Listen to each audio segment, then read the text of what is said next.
What exactly was novelist Tom M. Dish imagining when he created this story? I mean, this can be asked for any novelist, but I guess the fact that the idea seems so out in left field just makes so much more significant to ask. Did Mr. Dish have a connection between himself and the appliances he had at his house? It is definitely a creative idea, but what inspired him to come up with it? In some ways, it presents itself as a premature movie that inspired Toy Story, considering John Lasseter was on the animation team originally, and in other ways, it dives into territory some viewers may not expect. The story follows the travels of 5 appliance items who long to hear from their master, or the kid who consistently used them from their childhood. Come to find out, their master has moved on permanently. Refusing to be left alone or to be taken over by another person, the group of appliances set out to find their owner. To do this, they test the fates by stepping outside the house and venture out to accomplish their mission. Along their journey, they will also learn some very startling truths that the real world has in store. No pun intended.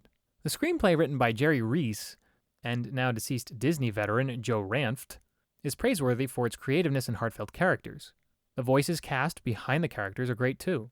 John Lovitz as the radio is probably one of the most comical of the bunch for his quick remarks and energetic attitude. That's not to say the others aren't memorable either. Deanna Oliver as the toaster is by far the most memorable for her soft voice and caring heart. Every viewer will find his or her own character to latch onto. However, the good characters do come with some flaws that need to be addressed in the story. One of them is continuity. If the group needs an outlet so they can move, the story cannot all of a sudden drop the need for one. The other flaw that needs to be addressed is the element of death. A family picture has every right to portray death in a story. The world is not always happy-go-lucky, and that's something people learn to understand as they grow up. So the idea that it exists in the movie isn't the flaw. The flaw is how some scenes portray death. A dramatic death is the best type to use in a kid's film. But ones that involve torture or mutilation? That may be diving a little too deep for young viewers. Of course, it's a little better because guts and blood are replaced with nuts, bolts, and battery acid, but that's just as graphic as portraying it to a kid as is blood and guts to an adult. I mean, props are taking on adult material, but why is it handled with such care as if it were a horror film? Take it easy, guys.